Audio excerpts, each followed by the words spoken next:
Vamos lá? O dólar tá barato demais se a gente for comparar a nossa taxa de câmbio atual com o que esteve no último ano. E para ficar melhor ainda, o Goldman Sachs trouxe notícias muito boas para quem gosta dos States e quer ir viajar para lá fazer umas comprinhas. Na última projeção deles, o dólar pode chegar até o final desse ano ao valor de 4,40. Eu particularmente nem lembro quando foi a última vez que o dólar esteve nessa cotação. Por isso, antes de gravar o vídeo, eu dei uma olhadinha. E a última data que isso aconteceu foi em 21 de fevereiro de 2020. Essa projeção da queda do dólar se dá principalmente devido a alguns fatores, como o resultado que a economia brasileira vem apresentando e o Brasil ter subido o seu rating no S&P Global Ratings. Tem bastante coisa pra gente ver nesse vídeo, então se você quer saber tudo o que está acontecendo com o dólar e com o real no atual momento, fica comigo até o final. E bora lá!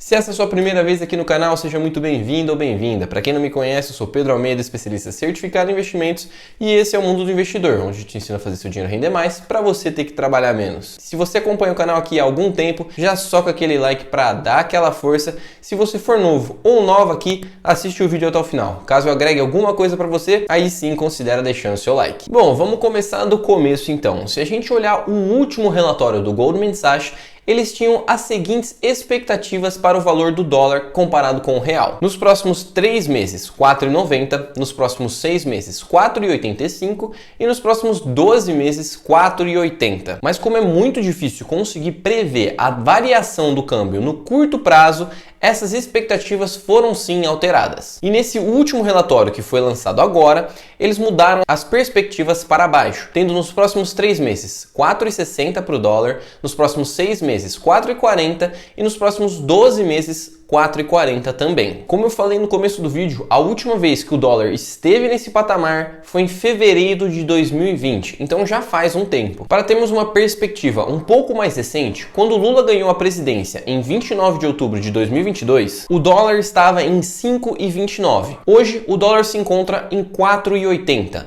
uma queda de 9,45%. Isso significa que o nosso dinheiro, o real, está mais valorizado, ou seja, a gente precisa de uma quantidade menor de real para conseguir comprar dólares. Mas aí surge a pergunta: o porquê que o real está valorizando perante o dólar? Será que é o Brasil que está indo muito bem ou é lá fora que eles estão com problemas? Eu quero que você responda aí e durante o vídeo vamos descobrir se sua resposta vai bater com o que eu estou falando aqui. Segundo o Goldman Sachs, existem 4 fatores de crucial importância para que o real se valorize e o dólar esteja caindo. E existe a possibilidade desse cenário se estender ainda mais se o cenário se manter como está hoje. O primeiro fator, e o fator que a maioria das pessoas já devem pensar, é a nossa inflação. O mês de maio, a gente teve a menor inflação desde setembro de 2022, tendo valor de apenas 0,23% no mês. E esse período seria muito maior se a gente não estivesse contando o período da deflação artificial que aconteceu o ano passado entre julho e setembro, devido à retirada dos impostos dos combustíveis. Se a gente pegar o nosso IPCA acumulado nos últimos 12 meses, nós temos um valor de 3,94%, abaixo do que era esperado do mercado de 4,04%. Fazendo um comparativo com os nossos países vizinhos aqui da América Latina, nós temos as seguintes inflações para o mês de maio e acumulado nos últimos 12 meses. Como esperado, nós temos a Argentina e a Venezuela disparado na frente de todo mundo com inflações bem altas para o período. Mas isso se deve a ambos os países estarem enfrentando grandes problemas econômicos internos. Tirando eles da lista, nós já conseguimos achar uma normalidade dentre os países. E olhando aqui para a classificação, podemos ver que o Brasil se encontra em terceiro lugar da menor inflação dos últimos 12 meses, o que significa que os esforços do nosso Banco Central vêm surtindo efeito. E sim, a nossa taxa Selic está alta e ela teve que permanecer alta por um período para conseguir resolver esse problema que a gente tinha com a nossa inflação. O que nos leva ao segundo ponto. De acordo com Goldman Sachs, o fator da nossa taxa de juros real estar extremamente alta favorece muito o fortalecimento da nossa moeda. Vamos para a imagem aqui na tela. Hoje o Brasil possui a maior taxa de juros real do mundo, com uma taxa de 9,44%, e o nosso país possui um risco classificado como BB-. Agora, quando nós olhamos os Estados Unidos, a sua taxa de juros reais são de apenas 1,2%, com o risco país de AA+. Isso que a gente está comparando o Brasil com os Estados Unidos. Mas qualquer país que você utilizar dessa lista, você vai notar uma gritante diferença entre a taxa de juros reais do Brasil e os outros países. E devido a essa diferença absurda da taxa real, o nosso país acaba se tornando muito atrativo. Na palavra do Goldman Sachs, enquanto o plano de fundo doméstico permanecer favorável e as taxas de juros se mantiverem elevadas, acreditamos que o real pode ter retornos positivos nos próximos meses. Ou seja, qual que é o argumento feito pelo Goldman Sachs aí? Entre os investidores escolherem os Estados Unidos com uma taxa de juros real de 1,22 e o Brasil com uma taxa de 9,44, muitos acabam optando por investir no Brasil. Isso porque, obviamente, os seus ganhos reais vão ser muito maiores. Claro que o Brasil tem um risco país muito maior do que os Estados Unidos, mas esse risco é levado em conta na hora de escolher entre receber mais ou receber menos. Tendo essas taxas maiores, o Brasil acaba tendo uma maior captação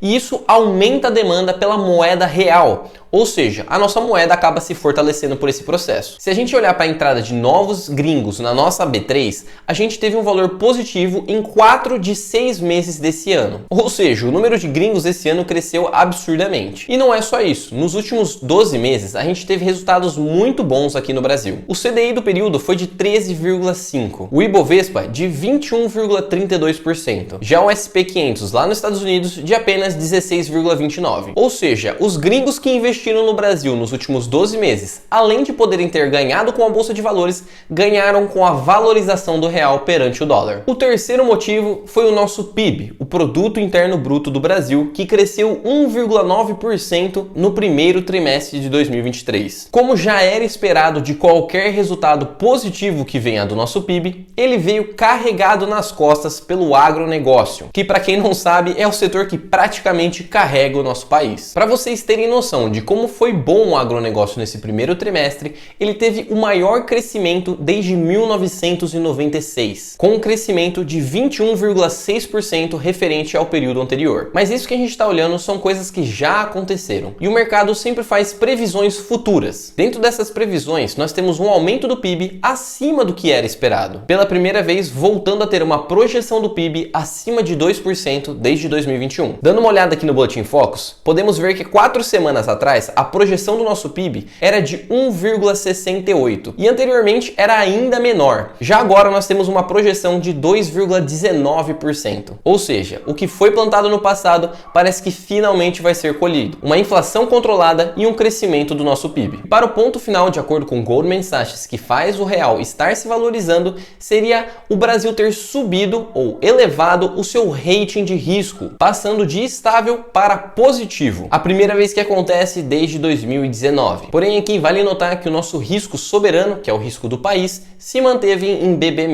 Porém, a agência deixou bem claro que sim, nós subimos no rating, porém, se não for mantida uma política monetária e fiscal adequada, nós podemos novamente cair. Nas palavras deles, poderíamos revisar nossa perspectiva para estável nos próximos 2 anos se uma estrutura de política inadequada ou uma implementação inadequada resultar em crescimento econômico limitado, levando a uma maior deterioração fiscal e um ônus da dívida maior do que o esperado. Se a gente olhar as projeções feitas aqui pelo Goldman Sachs, conseguimos ver um crescimento do PIB per capita e uma diminuição do desemprego. Porém, também notamos um aumento da dívida PIB. E o que você aí do outro lado pode fazer referente aos seus investimentos? Como sempre, a melhor saída é sempre diversificar o seu patrimônio. Independente do seu perfil do investidor, cada um vai fazer um tipo de diversificação, mas ela é crucial que seja feita por todas as pessoas. Hoje, eu particularmente tenho uma maior exposição em fundos imobiliários e fiagros. Isso, claro, sendo diversificado em alguns fundos. Porém, eu também exploro o SP500, algumas ações ações brasileiras e faço a marcação ao mercado no nosso Tesouro Direto. Mas agora eu quero saber a sua opinião. Você concorda com a previsão feita pelo Goldman Sachs ou não? Dólar cai ou dólar sobe no futuro próximo? Como sempre, na descrição do vídeo tem alguns links que podem ser do seu interesse, desde abertura em conta em bancos com bônus de até R$200 até um link com livros que podem te ajudar na sua jornada de investimento e crescimento pessoal. Se você ficou até aqui, eu agradeço pelo seu tempo e eu espero ter te ajudado. Se você puder me ajudar também deixando o seu like e comentando, eu agradeço imensamente. Meu nome é Pedro Almeida, esse é o Mundo do Investidor e eu vou ficando por aqui. Eu espero te ver na próxima.